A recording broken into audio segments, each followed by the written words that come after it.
Hello and welcome to Japanese Craft Beer Reviews. Today, a short review of the Kyoto Brewing Company 10th Anniversary Festival.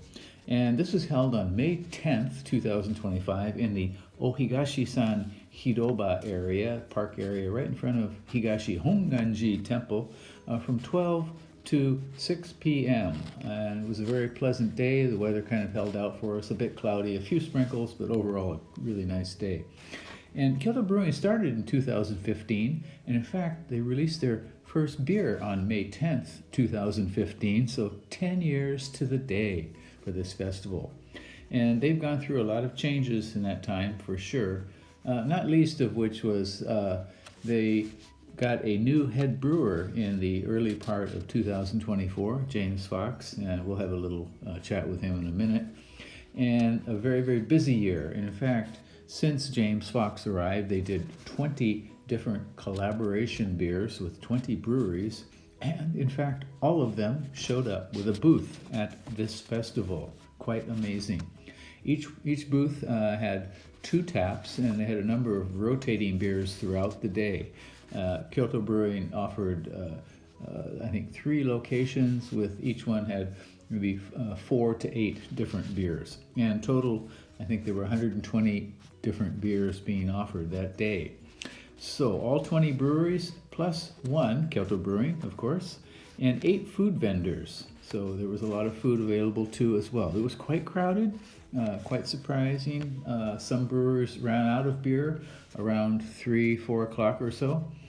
Beer cost 800 yen per cup, and it was a 250 milliliter cup. You could buy 5 tickets for 5 beers plus a reusable cup for 4,000 yen.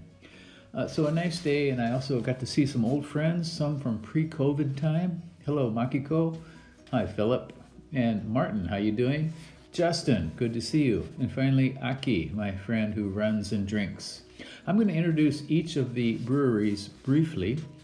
I will have a short talk with James Fox coming right up, and some congratulatory messages from a few of the brewers in attendance, and also some of the beer fans. First of all, though, here is Paul, one of the co-founders of Kyoto Brewing, a very, very busy man, but nice to talk with him, and I don't think I've seen him since before COVID, and it was great to see him smiling. And now, James Fox.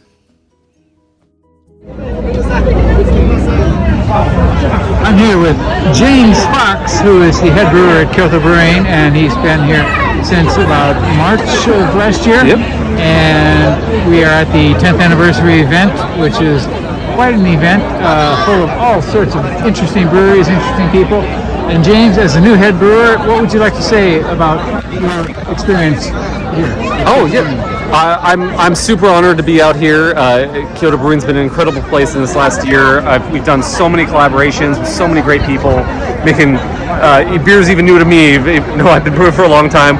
Still having fun with it, making awesome beers, meeting awesome people. I couldn't be more grateful for the connections I've made and the great beer I've had. So it's just having a great time. Thank you very much, James. Take care. Now look at some of the breweries. Here is a Kyoto Brewing booth, and you can see they had 8 different beers on offer.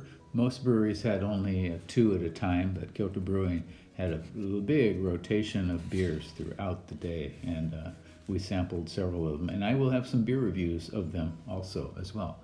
And now Godspeed Brewing out of Canada, Toronto, Canada, Luc Lafontaine, who worked at Dudicile and also at Ushitora, and he helped KBC from the very beginning, and a friend of mine regards him as kind of a beer god. And next to them is Kobo Brewing out of Toyama, Kochas, the Czech brewer, who is really a great guy and makes great Czech lagers. Then DD4D Brewing, which is actually a clothing company out of Ehime on Shikoku Island.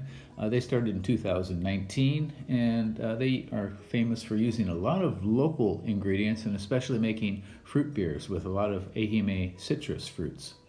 Then Sakamichi Brewing out of Tokyo, founded by a couple of cyclists, and they make very balanced beers. They're located out in Tachikawa in western Tokyo.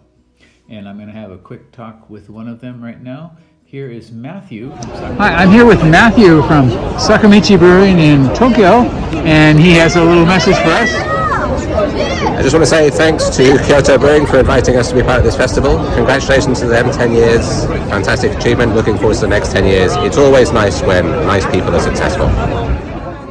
Be Easy Brewing, way up in Aomori, and in fact the KBC founders, the three of them, met when they were working in Aomori as jet instructors, way up there. And the brewer, as you see him here, is a very lively, charismatic guy. Started in 2016, and not so many brewers up there, mostly sake, but Be Easy kind of stands out as a beer brewer. And then Kyoto Beer Lab, which started in 2018, and not far from Kyoto Station. It is, a friend of mine regards them as the best brewery in Kyoto, actually. Small scale. They opened Kyoto Brewing, the garage, in 2024, quite near Kyoto Aquarium. And now a comment from Leon. I'm here with Leon from Kyoto Beer Lab, and he's got a message for us. All right, hi everyone from KBC, all of our great friends, especially Ben and Paul and James. Congratulations on your 10 years, and thanks for all the help that you have given us along the way and all the great beers. Next is Y Market Brewing out of Aichi, Nagoya. And they opened in 2014, and they are a very highly respected brewer, so the year before Kyoto Brewing, and very versatile brewers. They make all kinds of things, and actually Kyoto Brewing has collaborated more with Y Market than any other brewery in Japan. And now we have Yamorido, which is founded by Laugh International, which is actually a brewery designer and builder, and they did design and built Kyoto Brewing's building, and they were located in a former tea shop in Fushimi-ku, Kyoto, kind of a sake brewing area. And the brewer is a former brewer at Kyoto Brewing.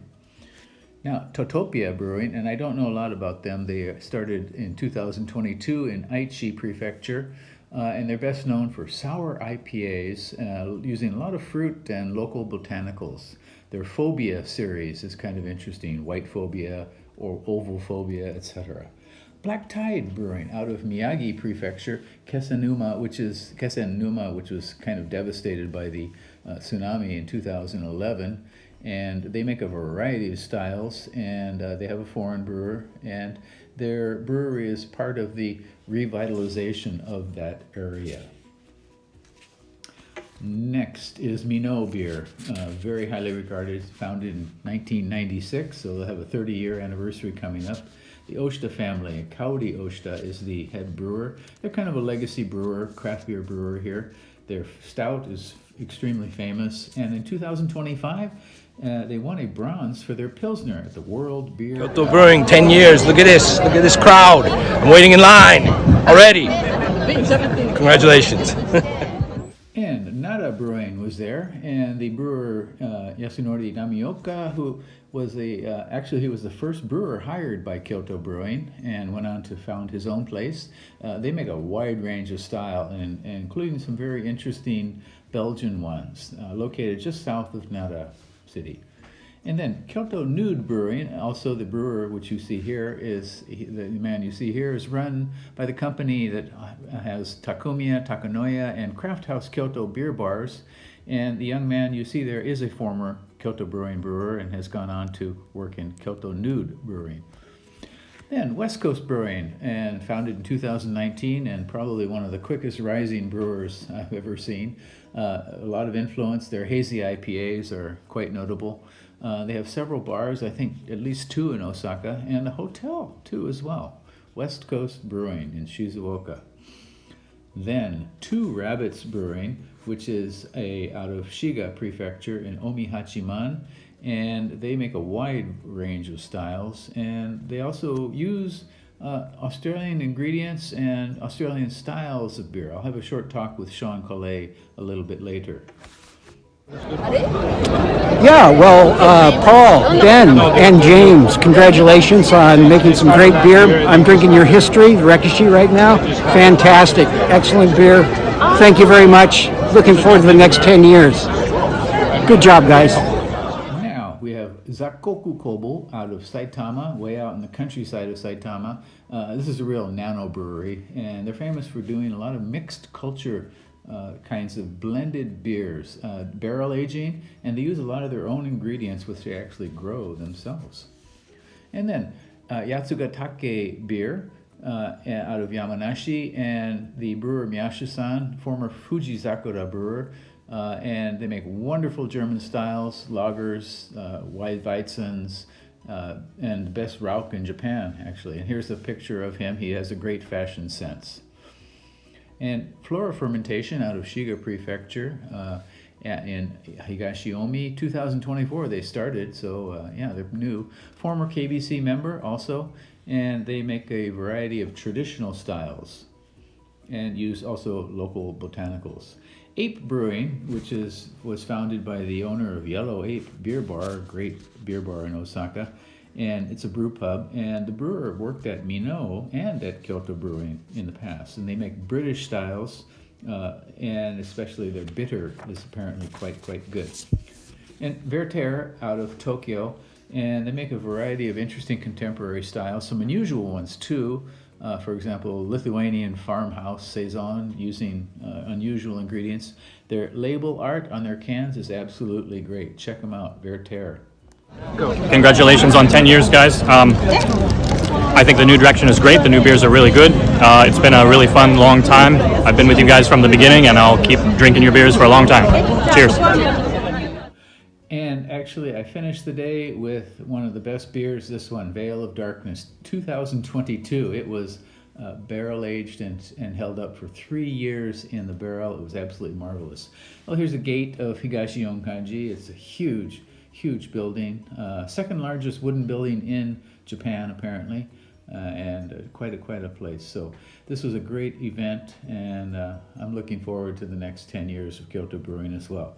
That's it for today. Please do take care. Subscribe to the channel. Bye bye.